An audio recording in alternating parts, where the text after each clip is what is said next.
Oi, Sâmia, boa noite. Fiel escudeira.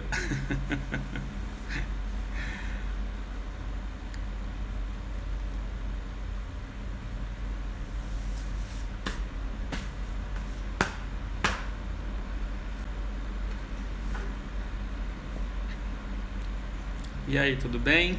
Alex entrando. Boa noite, pessoal, boa noite.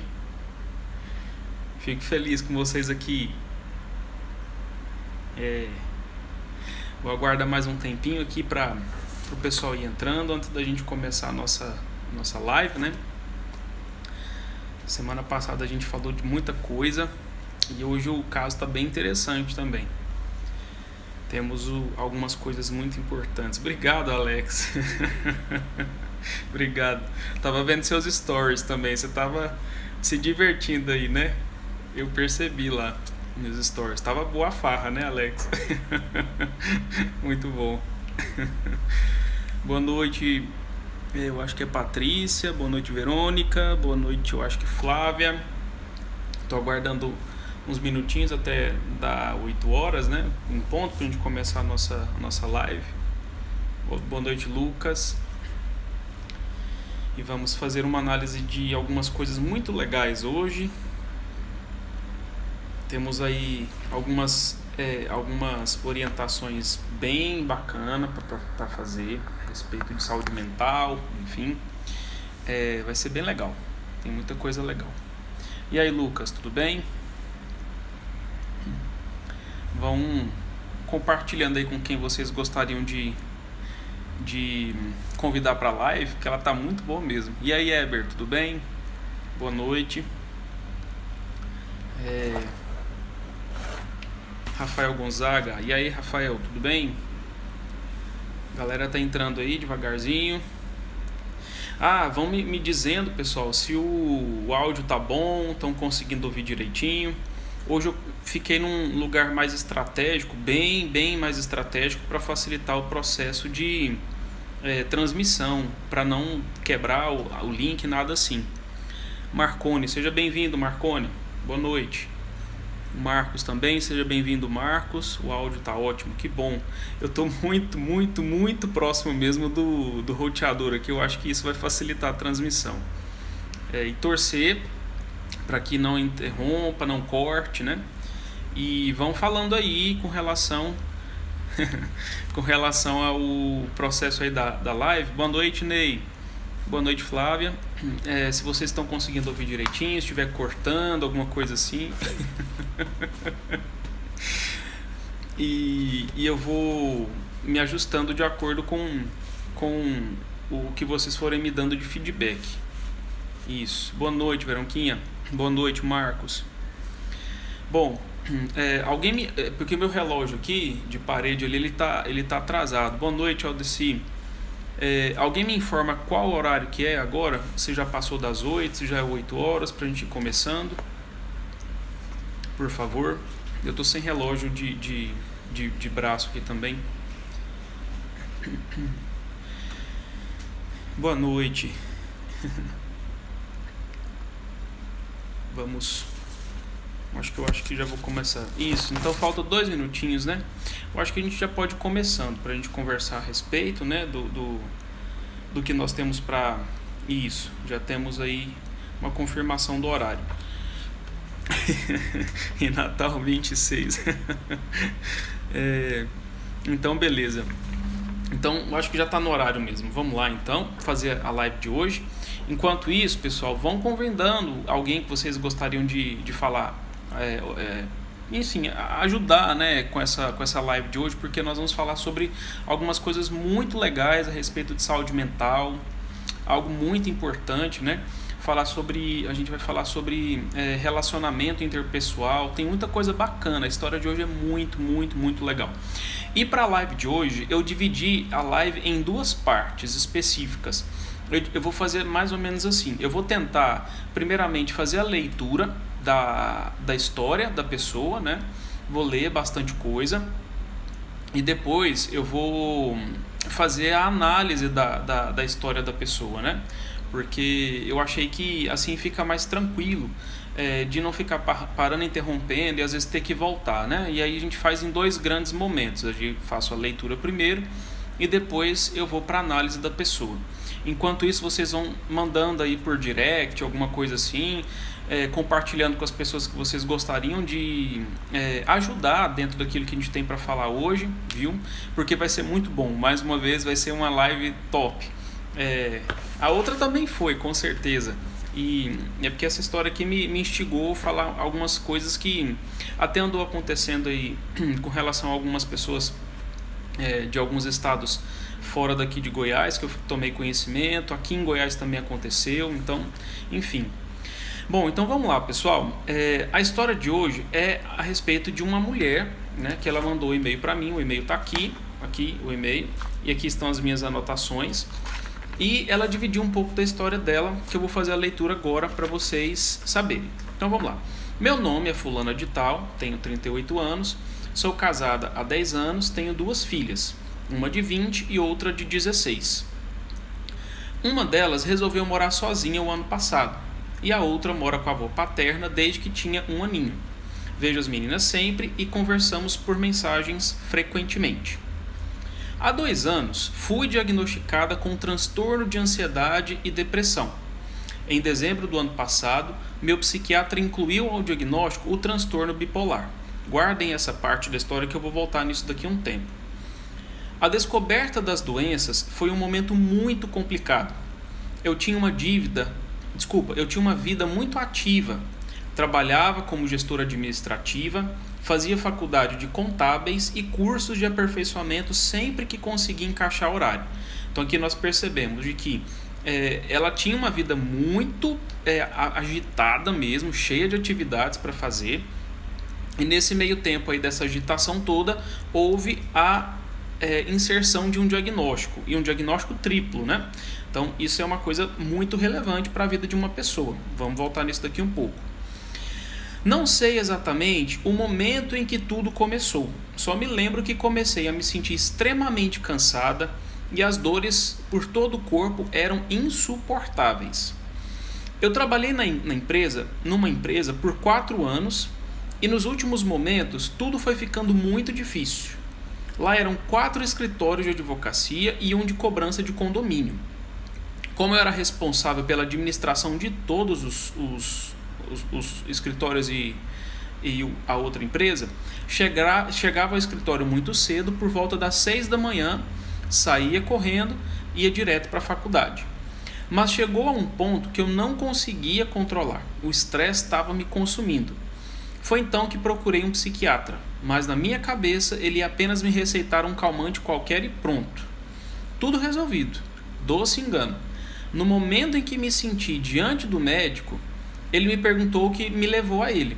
Comecei um choro descontrolado e a consulta não fluiu muito porque não conseguia falar, apenas chorar. Então o médico me receitou um remédio e me falou para me retornar na semana seguinte para tentar uma nova consulta para eu conseguir falar e obter resultados melhores. O afastamento do trabalho foi imediato, recomendado pelo médico. Ainda bem. E a vida virou de ponta cabeça. Sem trabalhar em casa o dia todo, não fui mais às aulas, o que resultou no trancamento da faculdade. Então já percebemos aqui algumas percas, que daqui um pouco a gente vai entender o que isso impactou na vida da pessoa. Era estranho, eu me sentia melhor fisicamente, as dores haviam melhorado, mas ainda sentia que havia algo errado. Alguma coisa na minha cabeça não ia bem.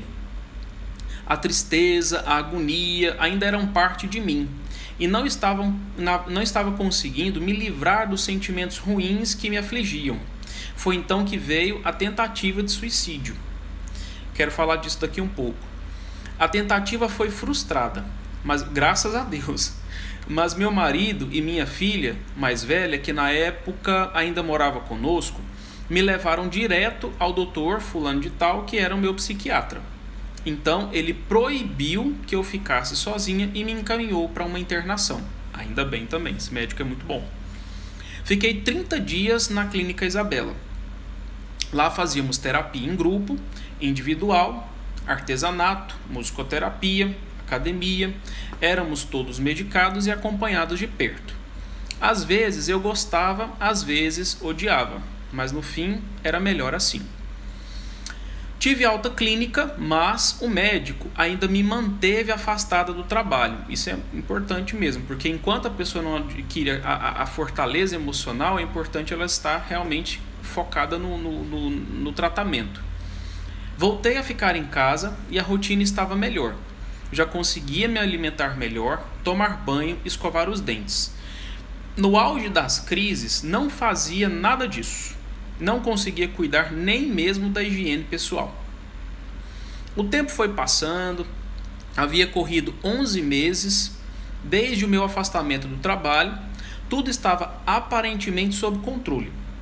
Em uma consulta, questionei meu médico a possibilidade de retorno ao trabalho e após uma longa conversa, concluímos que eu poderia tentar voltar a trabalhar. Na minha interpretação, eu acho que o médico não estava querendo deixar. A volta ao trabalho foi péssima. E como não podia deixar de ser, claro, já havia outro profissional no meu lugar.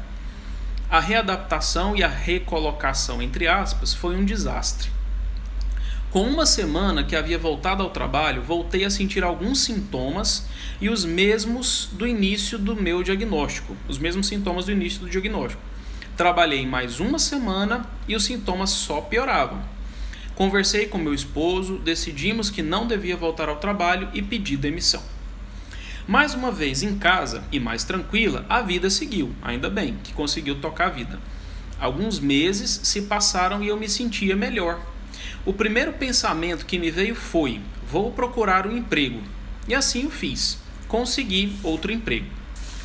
Não demorou muito para aquela velha e antiga sensação aparecer e todos os sintomas voltaram novamente. Novamente deixei o emprego. Antes era um pouco mais tranquilo porque recebia ajuda financeira do auxílio-doença, mas o meu benefício foi cortado. Agora estou com um processo judicial em andamento para tentar reaver o meu benefício. Atualmente as coisas estão meio fora de eixo. Por questão financeira, estou mais de um mês sem medicamento e sem terapia. Isso aqui é uma coisa séria que eu também quero orientar a respeito. É claro que os sintomas voltaram. A cabeça fica a mil, as dores incomodam e a sensação que tenho é que me tornei uma bomba que explode infinitas vezes ao dia. Meu humor, na maioria das vezes, é péssimo, por mais que eu tente controlar. E tudo que é motivacional tende a me deixar ainda mais irritada. Perdi o gosto por cozinhar, coisas que antigamente amava fazer. Hoje, quando preciso fazer almoço ou jantar, a vontade que tenho é só de chorar. Tento ficar o máximo de tempo desligado, entre aspas, tentando evitar que pensamentos tomem controle da minha cabeça, pois na maioria das vezes não são melhores ideias que invadem a ela. E para piorar, ando questionando a fé, Deus e tudo mais que talvez pudesse agarrar para quem sabe conseguir caminhar com mais leveza. Confesso está bem difícil, mas sei bem ainda que não voltei ao fundo do poço porque ainda estou cuidando da minha higiene pessoal. Isso aqui é como se fosse um sinal que a pessoa tem de que se ela ainda está conseguindo cuidar um pouco de si, da higiene pessoal, essas coisas mais simples, mais básicas, é sinal que o nível não está extremo de um processo de conflito emocional. Consegui agendar psiquiatra para o mês que vem, muito bem, e uma entrevista com psicólogo para o finalzinho desse mês, que bom. Torço para que fique tudo bem até lá. Esse é o resumo da ópera. Muito obrigado, tudo mais. Então vamos lá. Pessoal, essa história é uma história de uma pessoa muito interessante, assim. Eu gostei da dinâmica da pessoa, né? E eu queria iniciar a análise da vida dessa pessoa falando a respeito dos diagnósticos que ela passou, que ela sofreu. Então, ela teve ali 3 diagnósticos, né? Diagnóstico de depressão, de ansiedade e diagnóstico de bipolaridade. Esses diagnósticos, eles são importantes e eles causam um impacto na vida de uma pessoa. Porque assim, ela não soube precisar as datas, mas quando alguém recebe um diagnóstico, esse diagnóstico ele vem carregado de uma série de preconceitos, uma série de dificuldades que as pessoas têm por se tratar de saúde mental. Infelizmente, ainda é muito presente o pensamento de que quem recebe algum tipo de diagnóstico nesse aspecto de saúde mental é doido. E não, gente. Ninguém fica rotulando, nada nesse sentido. Uma pessoa que às vezes recebe um diagnóstico de uma gastrite, que recebe o diagnóstico de um, sei lá, de um problema de pulmão, um problema de coração. Mas quando se trata de saúde mental, o povo pensa que sim. Esse é o primeiro ponto. Não tenham vergonha de procurar ajuda ou de incentivar pessoas a procurar ajuda para se tratar dentro desses processos de conflito emocional.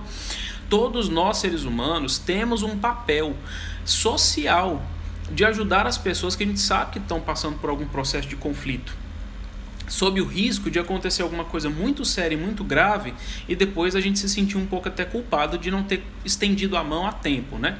Mas eu volto nisso depois. Então, incentivem, gente, perguntem para as pessoas sempre que puder como é que essa pessoa está, o que ela tem passado, demonstre empatia, mostre que você está do lado, sim, principalmente se você tem algum tipo de vínculo com essa pessoa, né? Isso é extremamente importante para que as pessoas consigam se ajudar mutuamente, né? Essa necessidade de saber, entender que todo mundo tem algum processo emocional de conflito, enfim, e às vezes a gente pode estender uma ajuda, estender uma mão e tirar uma pessoa de um fundo de um poço, né? Então, precisamos atentar a isso. Tá. Esse é o primeiro ponto. Outra coisa que eu queria ressaltar da história de vida dessa pessoa, para quem chegou agora, algumas pessoas chegaram depois, eu dividi a live em 2 etapas, tá? A primeira etapa eu fiz a leitura da história de vida da pessoa e a segunda etapa agora eu estou fazendo já a análise da história de vida dela. E eu queria destacar um fator. Ela disse que entrou numa empresa e ficou lá por 4 anos consecutivos. Enquanto ela estava trabalhando nessa empresa, ela passou por uma série de dificuldades. Não sei se aquelas pessoas ali que ela convivia eram pessoas fáceis ou difíceis, e talvez naquela época ela recebeu um diagnóstico. E nesse processo, o que acontece? A gente precisa destacar alguns papéis sociais. Daqui um pouco eu respondo as perguntas, tá, pessoal? A gente precisa destacar alguns papéis sociais que essa pessoa tinha, né? Enfim, ela estava trabalhando, ela estava estudando, ela fazia cursos extras e provavelmente já estava casada, com famílias, com demandas. Então, a gente nota o quê? Uma sobrecarga em cima dessa pessoa, né? Porque dentro do trabalho ela tinha que exercer uma série de atividades, que são ações, né? Comportamentos. Enquanto estudante também existem lá demandas de trabalho, demandas de provas, demandas de entrega de atividades, enfim, uma série de coisas. Os cursos extras que ela disse que estava fazendo, a mesma coisa. Ela tinha que fazer as leituras, enfim, fazer as atividades lá no curso. Como casada e família, tem lá as demandas, né? Querem a nossa presença, querem compartilhar alguma coisa, às vezes compartilham alguns problemas, algumas dificuldades. Então, existem demandas ali, cobram a nossa presença também, né? Então, eu faço o seguinte questionamento com relação à vida dessa pessoa, que tem a ver com a vida de todos nós aqui. Diante de tantas demandas que a vida nos exige, qual é o nível de habilidade que essa pessoa pode perceber em si própria que ela tem para dar conta de tudo isso? Porque ela tem que dar conta de tudo. A pessoa ela tem que saber se avaliar se ela é competente ou se ela não é competente. Porque se a pessoa tem habilidade, se ela consegue estabelecer uma correspondência dessas demandas, ela vai dar conta de tudo, né? E o que é dar conta de tudo? Se ela tem lá o trabalho, os estudos, os cursos e as atividades de família, ela consegue se organizar dentro de tudo isso para poder fazer uma coisa por vez e dar conta de responder a todas as necessidades que o estado de vida dela exige, porque a vida ela não vai parar por nada, enfim, a vida continua. Em se tratando dessa realidade, que a vida continua, eu preciso me capacitar para poder me fortalecer em ação mesmo, em ser bem eficaz, para que eu consiga dar conta de todas as demandas que a vida me cobra. E se a vida continua me cobrando, eu preciso ir me capacitando cada vez mais, me fortalecendo. Não é só ter aquela fortaleza emocional de falar assim, bater no peito e falar eu dou conta, eu vou conseguir. Não. Além de saber que você tem que bater no peito, se motivar mesmo, falar assim eu vou dar conta, mas você tem que saber o como. Se eu estou lá trabalhando, e no meu trabalho eu tenho uma série de atividades, uma série de coisas que eu tenho que saber fazer, se eu não sei, isso me estressa. Se eu tenho lá um sistema extremamente complicado de mexer, ninguém se dispõe a vir a me ajudar no meu trabalho para aprender a mexer naquele sistema, isso vai ser uma fonte de estímulo, de incômodo na minha vida. Eu vou passar ali horas na frente do computador tentando descobrir o que fazer para poder conseguir resolver algum problema de computador ali do sistema, enquanto existe uma cobrança externa de alguém falando, vamos, você tem prazo para entregar isso e tal. Então essa situação simples que eu citei como exemplo pode me favorecer um quadro de estresse forte. Por quê? Primeiro de tudo, eu não tenho a competência, a habilidade necessária para poder saber mexer no sistema de informática e não tem ninguém para me ajudar. E em se tratando disso, eu vou fazer o quê? Me estressar, sofrer, né? Então, isso é o primeiro ponto que essa pessoa precisa avaliar. E tem que ter humildade, tá, gente? Assim, eu falei sofrendo, mas é porque às vezes fica parecendo que a gente está chamando a pessoa de incompetente. Não tem nada a ver com isso, tá? A incompetência não é no sentido de a pessoa não ter potencial para dar conta, né? A incompetência é no sentido assim, da falta de saber fazer mesmo, entendeu? Isso quer dizer que ela não vai aprender, que ela não dá conta de aprender? Não, ela consegue aprender. Se ela não tiver nenhum tipo de lesão, nenhum tipo de problema cerebral mesmo, ali um traumatismo craniano, um AVC, uma sequela, alguma coisa nesse sentido, então ela está com todas as capacidades e potencialidades cerebrais preservadas, independente de conflitos emocionais, para aprender muita coisa e dar conta das demandas sociais, né? Das demandas que a vida nos exige. Esse é o primeiro ponto. Tá, agora eu queria falar um pouco sobre as pessoas que provavelmente essa pessoa conviveu no trabalho dela. E aí, assim, de uma forma um pouco lógica e óbvia, a gente pode subdividir as pessoas em dois grupos bem gerais. O primeiro grupo é o grupo de pessoas positivas, aquelas legais, que todo mundo gosta de estar perto, que é brincadeira, que é brincalhona, que faz piada de tudo e tá tudo certo, e a pessoa é gente boa pra caramba. E aquele grupo de pessoas que são pessoas negativas, aquelas pessoas difíceis, né? Que a gente sabe que às vezes são grosseiras, as pessoas que às vezes são fofoqueiras demais, aquelas pessoas que têm uma lentidão para poder fazer as coisas, né? Que são folgadas demais, que sobem em cima e fica dependente para fazer tudo, né? Não no sentido de dependência de não saber não, tá? Mas a pessoa sabe fazer e fica pedindo para você fazer no lugar dela. É esse tipo de folga que eu tô falando. Não saber fazer alguma coisa, a gente não tem nada de errado com isso. E também aquelas pessoas excessivas, que às vezes ficam exagerando demais em tudo que faz, né? Se consegue um resultado específico, glorifica isso ao nível máximo de autoelogio e se engrandece e conversa alto e é inconveniente, quer brincar o tempo inteiro e não entende que às vezes existe um contexto que não favorece, enfim. Então, esse tipo de perfil de pessoa, todos nós seres humanos precisamos aprender a lidar. Existe até um livro, que tem até um viés religioso, que fala assim, quanto pior a pessoa for, melhor para você. O título é engraçado, né? Mas tem uma lógica muito legal nesse livro, porque mostra que quando nós aprendemos a lidar com esse tipo de pessoa difícil, nós nos autoconhecemos muito. E nós aprendemos bastante coisas também para poder viver novas experiências mais fortalecidos. Existe uma palavra modinha na atualidade que é a tal da resiliência, né? É a capacidade que você tem de aguentar a porrada e não, sabe, bambu, assim, que enverga, mas não quebra? É tipo isso, né? Aguentar a porrada e mesmo assim você não esmorecer, não cair, né? Então, esse tipo de pessoa favorece essa fortaleza, essa resiliência que nós precisamos desenvolver, sob o risco da gente não conseguir se ajustar socialmente, né? E aí a gente tende a passar por um processo de isolamento social, seja por interdição médica ou por, enfim, não querer mesmo enfrentar a vida, né? A gente faz fuga. Então, dentro dessas pessoas aí que ela provavelmente conviveu, essa pessoa do caso que eu estou lendo, as pessoas positivas poderiam estar até incentivando ela a continuar trabalhando, a ver as potencialidades e as capacidades que ela tinha e tudo mais. Já as pessoas negativas, fica aí uma reflexão aí para cada um de nós se avaliar. Como é que como é que nós lidamos com as pessoas negativas que a gente convive? Nós temos que ter bastante habilidade para lidar com essas pessoas. E eu vou ter que voltar nisso depois. E nesse processo aí das pessoas negativas, a gente precisa saber fazer o seguinte: tudo aquilo que a gente faz, né, com relação às pessoas em interação social, nós criamos opiniões. Guardem essa informação que eu vou voltar nela daqui um pouquinho. Todos nós guardamos opiniões a respeito das pessoas com qual nós interagimos.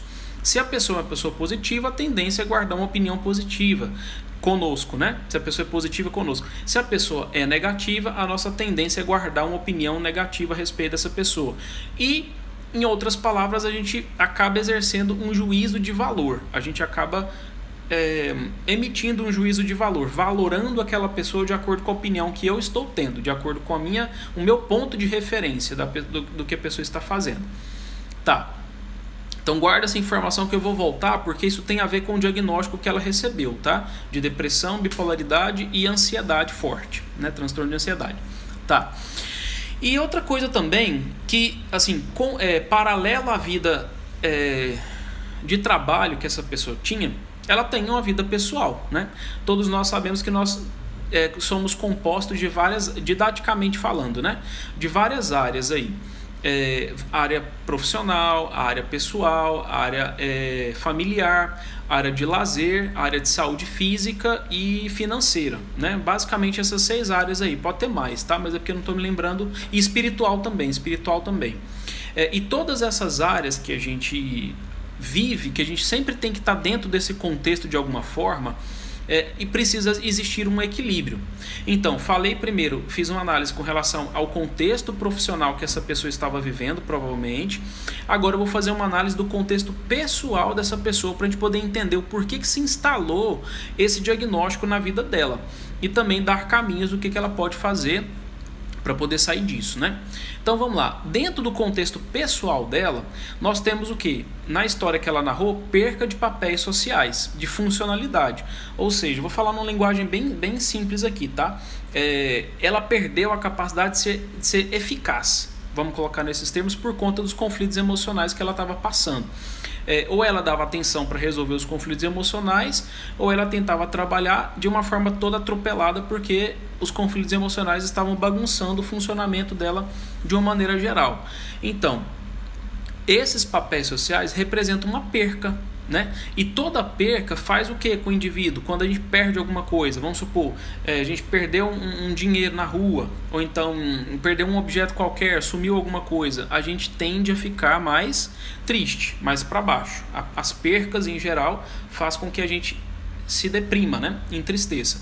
E se essa perca é uma perca contínua, vamos colocar nesse linguajar, essa tristeza ela tende a ser um pouco mais longínqua no tempo, né? Que é o que a gente chama de estado de humor negativo continuado, né?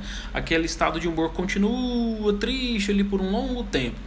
Então, ela perdeu o trabalho dela, ela perdeu os estudos dela, e de uma certa forma ali a família mudou a relação com ela a partir do momento que ela começou a ter os conflitos emocionais. Então o papel de esposa dela mudou, e o papel de esposa envolve talvez o processo dela de interação com o marido pode ter ficado ruim, porque é o que acontece geralmente.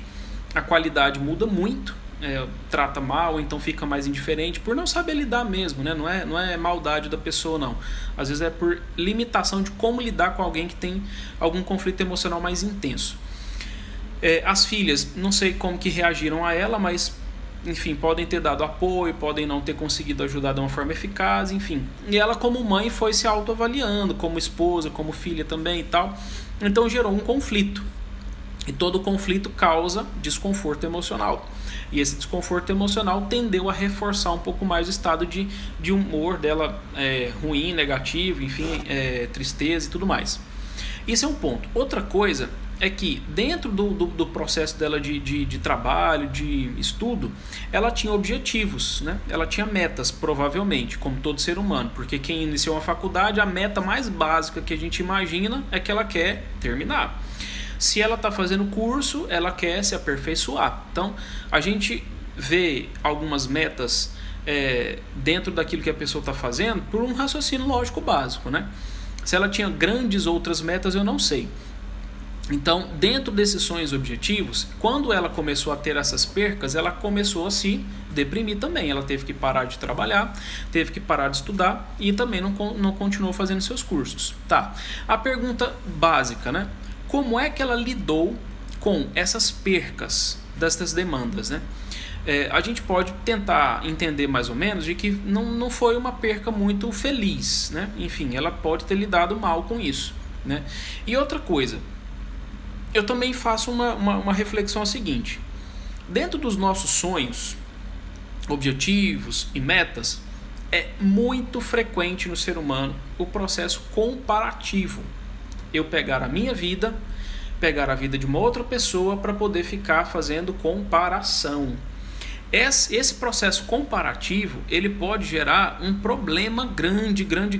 Por quê?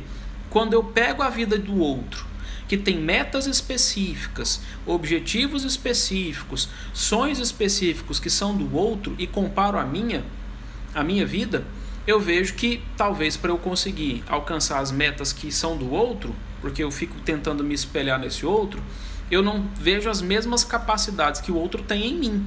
Então isso vai fazendo com que eu me frustre ainda mais com relação a mim mesmo. E aí a meta que era minha, ela passa a ser uma meta criticada por mim mesmo, porque a meta do outro é sempre melhor. Só que eu ignoro que o outro tem uma série de capacidades que eu não tenho, o outro passou por uma série de experiências que eu não passei, o outro sabe um tanto de outras coisas por acúmulo de experiência, por leituras, por intelectualização, por processo cultural diferenciado, e eu não passei por isso. Então temos essas diferenças e que isso vai impactar diretamente no estabelecimento dos sonhos, objetivos e metas pessoais. E aí, nesse processo, o que eu faço? Eu quero pegar a meta do outro para mim. E eu me perco. Eu me perco nesse caminho. A minha meta, ela se transforma na meta de uma outra pessoa. Aí é que está o problema ruim. Eu tenho que deixar a meta do outro com o outro. Por quê? Porque a meta do outro, meu Deus do céu. E eu tenho que ficar com a minha meta, porque a meta é minha. Aí o que eu tenho que fazer com a minha meta? Pegar a minha meta, meu objetivo, meu sonho, ver os acertos que eu tenho cometido com relação a essa meta e ver os erros também que eu tenho cometido com essa meta. Se eu tiver acertado com alguma coisa, eu tenho que continuar nesse caminho, porque está dando certo. Em time que se ganha, a gente não se perde, né? Agora, se eu estou errando em alguma coisa, eu preciso olhar para esse erro, rever esse erro, mudar o meu comportamento diante desse erro cometido, para que eu consiga atingir novamente a minha meta. Porque se eu estou caminhando numa direção que ela está dando errado, e eu pego e falo, não, peraí, o que está dando errado é isso, isso e aquilo, eu mudo o meu comportamento, e aí eu tendo a caminhar numa outra direção, que eu tenho que fazer teste, e essa outra direção pode me fazer aproximar ainda mais da minha meta. Então a meta, ela tem que ser minha, ela não tem que ser do outro. O outro apenas pode servir de inspiração no conjunto de comportamentos, né? Por exemplo, eu posso ter um objetivo igual ao de alguém? Posso. Eu posso querer ser campeão de alguma coisa. Só que eu não posso querer fazer com que tudo que ele conquistou seja igual. Isso eu não vou dar conta nunca. Mas a meta pode ser parecida. E é nesse sentido que eu quis evidenciar para vocês. Eu nunca posso pegar algo do outro para mim, querer tudo igual. Eu preciso ter as minhas metas que podem estar parecidas com as metas do outro. Só que eu tenho que olhar para as minhas capacidades, as minhas competências, as minhas habilidades para alcançar essas metas. Se eu não tenho essas habilidades, eu preciso procurar desenvolver, porque isso aí vai fazendo o quê? Aumentando o senso de autoeficácia, que tem a ver com a depressão. A depressão, quando ela se instala na vida de alguém, é porque a pessoa está tendo uma observação de si mesma muito negativa, de si, do outro e do futuro, né? É a tríplice tríade cognitiva de Aaron Beck. Quando eu olho para o mundo, para mim e para o outro de uma forma pessimista. E isso tem uma construção. Essa visão pessimista da vida tem uma construção. É um processo para chegar nesse resultado final de pessimismo. E quando eu estou vendo que as minhas capacidades elas não são suficientes, eu tendo a falar para mim mesmo que eu não dou conta, que eu sou incapaz, e realmente às vezes é isso mesmo. Mas o que eu tenho que fazer? Ficar preso nisso? De jeito nenhum. Se eu estou vendo que a minha autoeficácia está baixa, eu preciso aprimorar a minha capacidade para poder levar a minha habilidade, né? Assim foi quando a gente foi começar a falar, assim foi quando a gente foi começar a escrever, assim foi como a gente foi começar a andar, que a gente depois desenvolveu uma capacidade muito massa, que é de correr, que é uma coisa difícil, né? Uma criança, quando começa a correr, ela não tem a mesma habilidade que um adulto, né? Então, é mais ou menos o mesmo raciocínio. De uma habilidade muito básica, muito simples, que é falar, escrever, andar, a gente pode, por analogia e comparação, pegar esse mesmo raciocínio e aplicar às habilidades complexas, né? De dar conta de um problema muito grande, saber mudar alguns raciocínios que a gente estabelece na vida, né? Então é a mesma coisa. E esse senso de autoeficácia, ele tem um impacto direto no meu estado de humor. Se eu me vejo eficaz, se eu me vejo competente e eu consigo alcançar os resultados que eu almejo, a minha tendência é ficar mais motivado, é ficar mais feliz. Agora, se eu vejo que, ou por não saber como fazer, ou por, às vezes, interferência de fora mesmo, de que existem bloqueios, às vezes eu dependo do outro para alcançar objetivos também. Se o outro não me permite alcançar objetivos, eu também vou tendo uma sensação de frustração, de ineficácia, né? Às vezes não está comigo o problema, pode estar com o outro. E aí isso também envolve uma habilidade. Eu tenho que saber lidar com essa pessoa que não está me favorecendo resultados, o alcance de resultados. Ou eu tento negociar com essa pessoa, ou eu mudo o meu contexto, né? Então, são algumas reflexões, levantamentos de possibilidades para que a gente consiga entender de que às vezes nós precisamos assumir uma responsabilidade com relação ao meu próprio estado diante de uma situação, diante de um contexto. E eu sou o responsável por mudar aquilo, né? Eu tenho que caminhar na busca da mudança, seja com relação a mim mesmo ou com relação ao outro. Então, esse é o segundo ponto. Então, recapitulando para quem chegou mais tarde, eu já fiz a leitura da história de vida da pessoa, dividi em 2 momentos. Eu fiz primeiro a narrativa e agora estou fazendo a análise. E aí eu já fiz a análise de 2 contextos da vida da pessoa. O contexto profissional, que a gente percebeu que tinha ali algumas pessoas muito difíceis de convivência, enfim, pessoas positivas ou negativas. Fiz uma reflexão a respeito de como que se lida com pessoas negativas. E também fiz uma análise com relação à sensação de competência, né? Assim, às vezes eu me deprimo porque eu não estou dando conta de resolver as demandas que minha vida me cobra, me exige, né? Eu não estou conseguindo ou me organizar no tempo, ou não estou conseguindo perceber que eu estou tendo capacidades mesmo humanas de resolver alguma coisa, né? E às vezes eu preciso me capacitar primeiro para depois conseguir resolver. E agora eu vou continuar agora com a história, né? Então, aí, como ela procurou um segundo emprego e ela logo em seguida não quis continuar nesse segundo emprego, porque ela percebeu que os sintomas dela voltaram todos por conta desse segundo emprego, eu levantei um questionamento. Falei, pronto, então aqui tem algum estímulo ali, alguma coisa que está acontecendo que ela não está sabendo lidar. Porque ela saiu do primeiro emprego, eu deduzi, né? Assim, eu fiz um raciocínio dedutivo aqui, de que como num trabalho a gente interage com pessoas o tempo inteiro, provavelmente era nesse trabalho, tinha alguém lá que ela não estava lidando bem. No segundo emprego, ela também pediu demissão. Aí eu me fiz o questionamento. Então, alguma coisa acontece que ela está com dificuldade na relação com as pessoas, porque não dependeu tanto do emprego em si, né? Do estar trabalhando, do ambiente. Talvez são as pessoas que ela não está sabendo lidar. E aí eu levantei esse questionamento para poder focar mais uma vez na importância da qualidade dos nossos relacionamentos interpessoais. Nesse sentido, o meu relacionamento interpessoal com o outro, ele tem que ser pautado pela boa capacidade comunicativa. E essa capacidade comunicativa às vezes envolve a gente saber explicar para o outro aquilo que é a intenção nossa e o outro saber explicar também. Existe um livro chamado Comunicação Não Violenta, que é um livro brilhante, muito bom mesmo. E ele ensina basicamente como que nós precisamos realizar o processo de comunicação sem levantar brigas e problemas em si.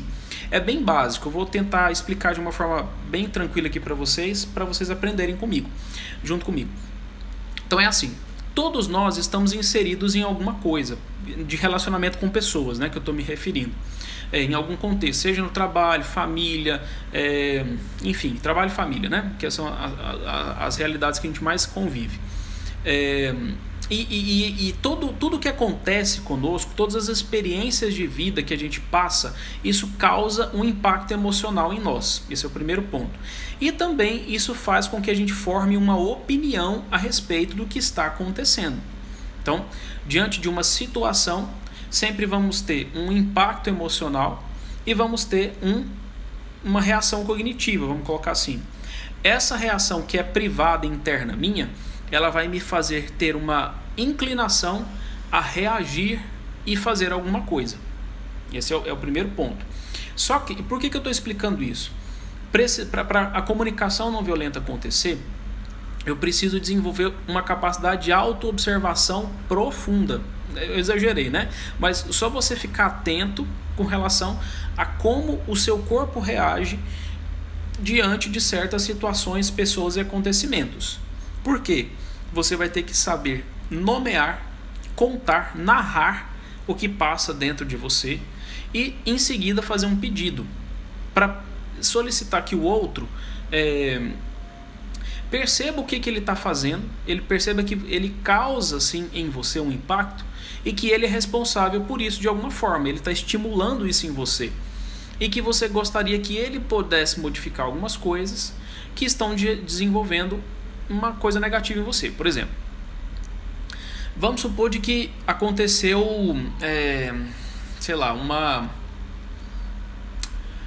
alguma coisa estragou.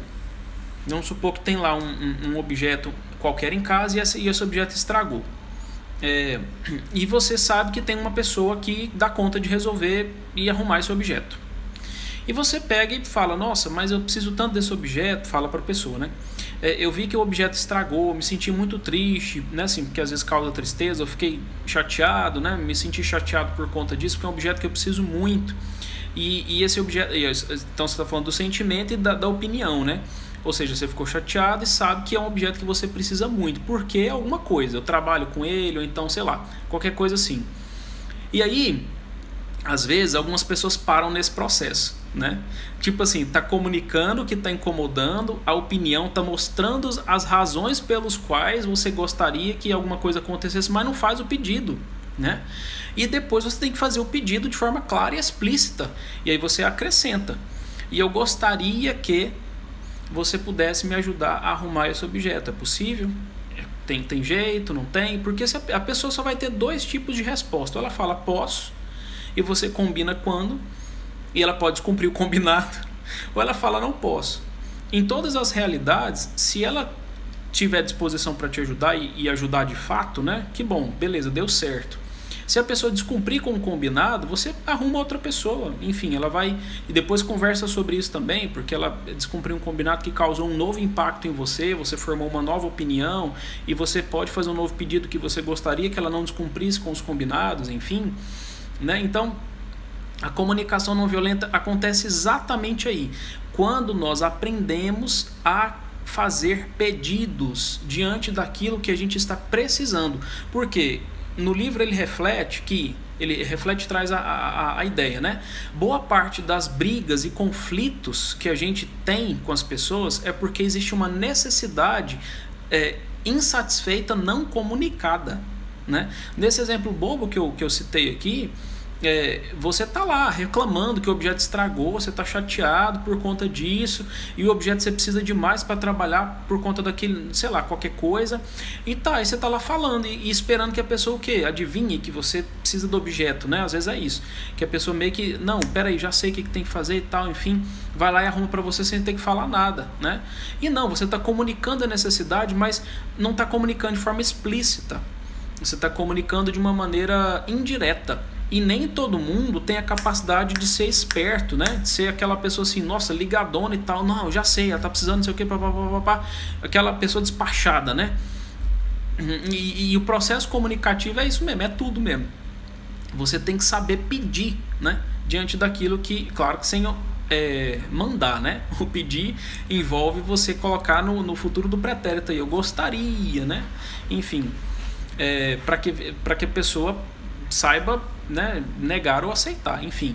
E esse processo aí facilita demais da conta o nosso processo de lidar com o outro, né? Isso envolve qualquer tipo de coisa. Isso tem um exemplo de funcionalidade com objetos. Mas isso também vale para quando alguém fala alguma coisa que você não gostou, quando alguém fez alguma coisa que você também não gostou, quando alguém tomou iniciativa de alguma coisa que você também achou que não era aquilo que tinha que ser feito, né? Tudo, envolve tudo, porque toda a ação do outro, ela vai causar uma reação em mim, princípio físico, né, da ação e reação. Se eu fico sem falar o que está acontecendo dentro de mim, tentando mostrar de maneira sutil, velada, sei lá como, né? Evidenciando lá com caras e bocas, nem todo mundo tem capacidade interpretativa de linguagem não verbal. Eu preciso saber nomear aquilo que está me incomodando, dizer para o outro aquilo que não está bom, né? E fazer pedidos específicos, comunicar as suas necessidades frustradas e insatisfeitas, sob o risco de você jogar para cima do outro uma responsabilidade, uma culpa de algo que é uma habilidade que ele não tem. Você está culpando ele porque ele não tem, porque às vezes não tem mesmo, né? Ninguém aqui é X-Men na vida, né? E ele está lá perdidão, né? A pessoa está lá assim, sem saber o que está acontecendo, né? Alheio a tudo, nem todo mundo tem essa capacidade. Enfim, então é mais ou menos por aí. O processo de comunicação não violenta passa por isso, né? E dentro dessa análise que eu estou fazendo, que eu viajei um pouquinho aqui, né, que eu falei de 2 contextos de trabalho, fica essa sugestão: o processo de comunicação ele precisa melhorar, né?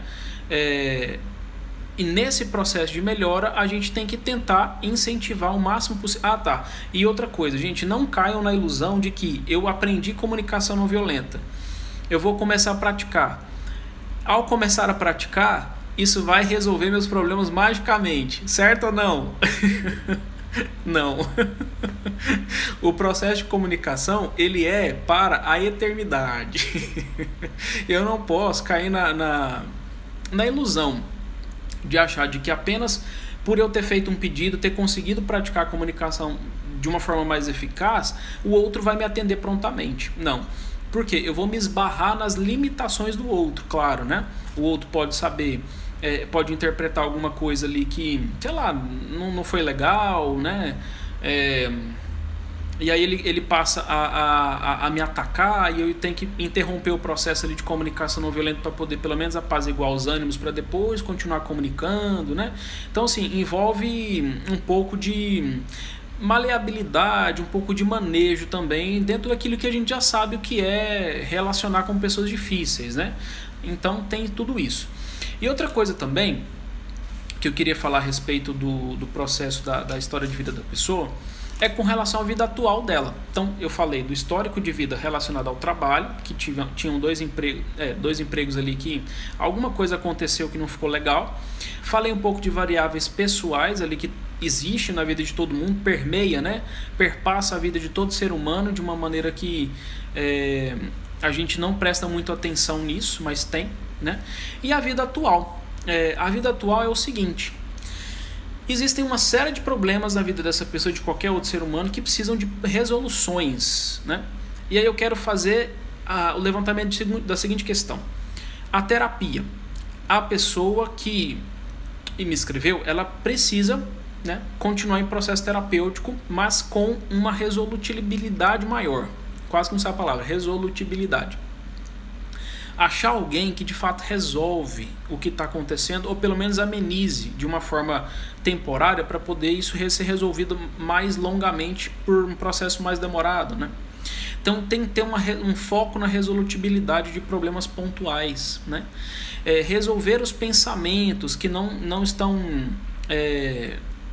Enfim, houve um momento aqui na história que ela falou que os pensamentos tomam conta dela e ela fica lutando contra os pensamentos para não perder o controle, alguma coisa assim, né?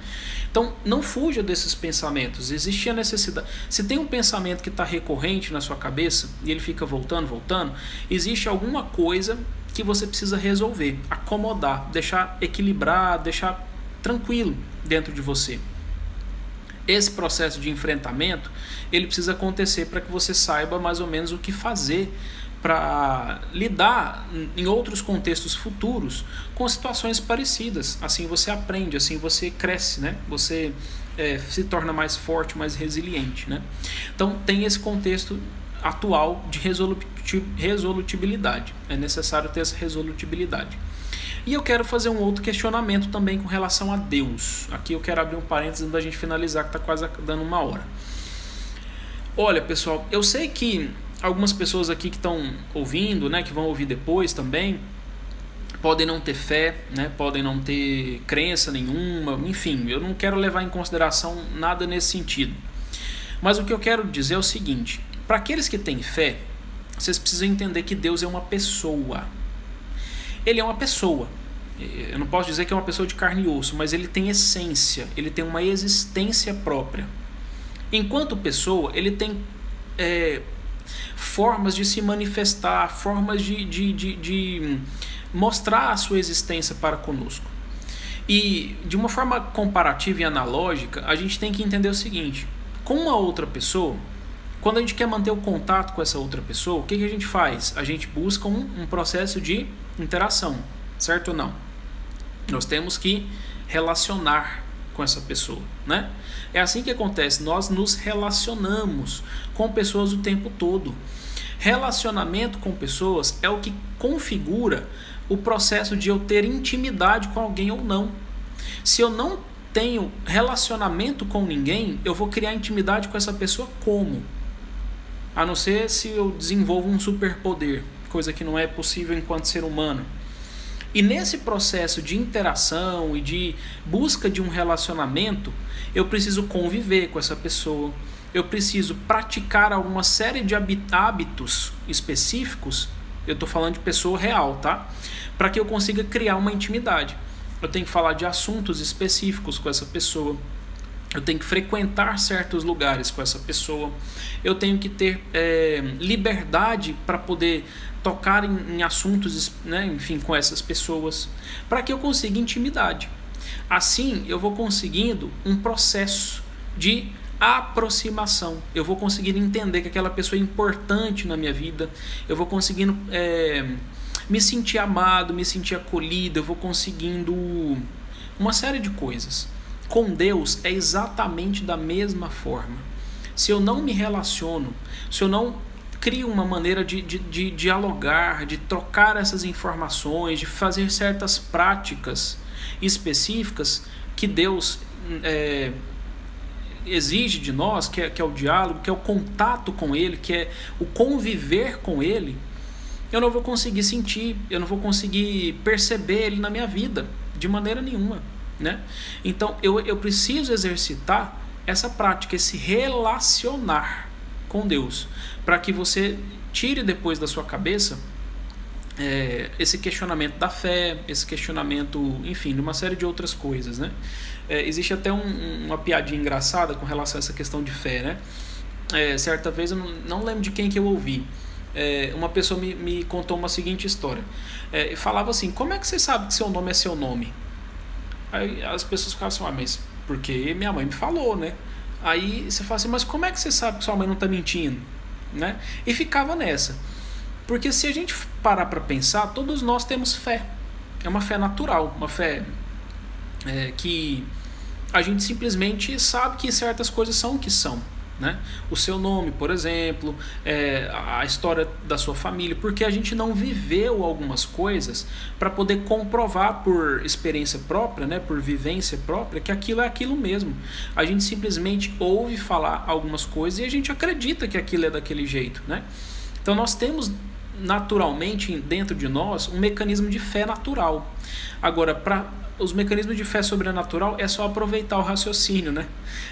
E esse processo de contato com Deus, de diálogo com Deus, né?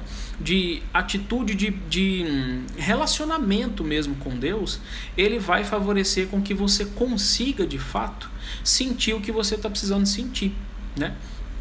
E isso aí é o essencial para você conseguir aprofundar a sua raiz de fé, a sua crença de fé em Deus, né? Para quem chegou depois, boa noite para vocês, Daiane, Cleide, Tatiane, obrigado pela presença, viu?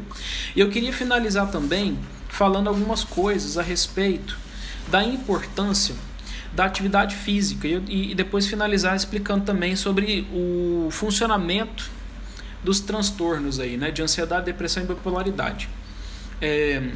Pessoal, para qualquer tipo de problema emocional, a atividade física ela é essencial, fundamental mesmo.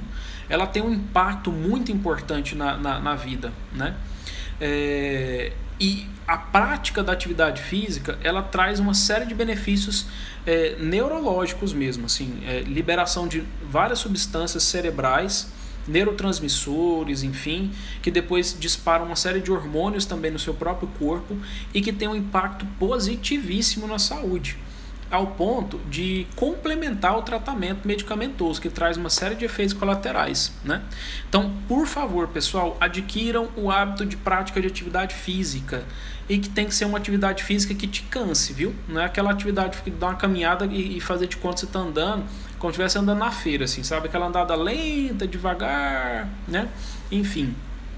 Então, tem essas coisas aí que eu gostaria que vocês refletissem sobre a importância, né, da atividade física. Agora eu quero finalizar falando sobre o funcionamento de uma pessoa que tem esses diagnósticos, né, de transtorno bipolar, ansiedade e depressão. Eu falei um pouquinho da depressão, vou começar por ela, né? A pessoa que tem um transtorno depressivo, ela apresenta uma série de dificuldades para lidar com percas e com punições, tá? Punições assim, situações muito desagradáveis recorrentes ao longo do tempo.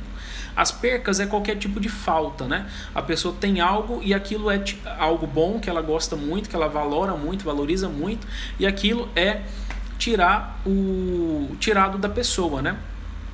Então, a depressão se instala basicamente por esses dois motivos. Quando a pessoa lida mal com percas, ou seja, algo bom que a pessoa tem é retirado daquilo, né, da vida da pessoa, e aí ela se entristece, ou quando existe algum tipo de fonte de estimulação desagradável frequente, né? Enfim, coisas ruins mesmo que a pessoa vive.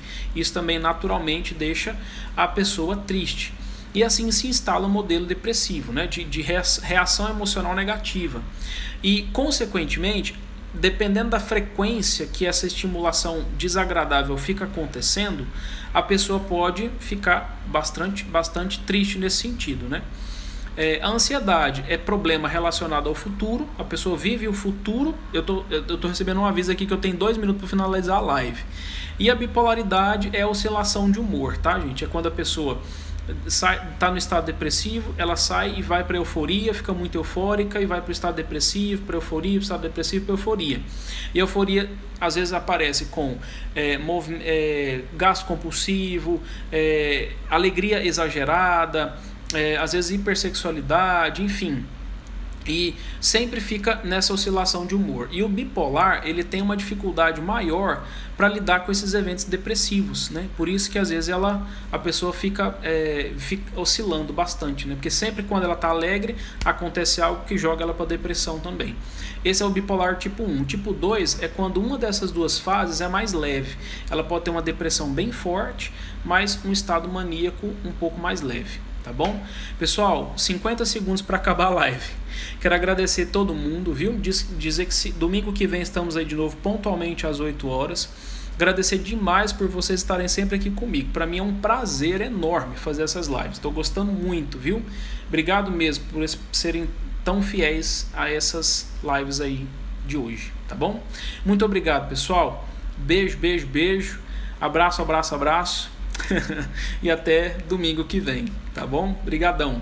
Tchau.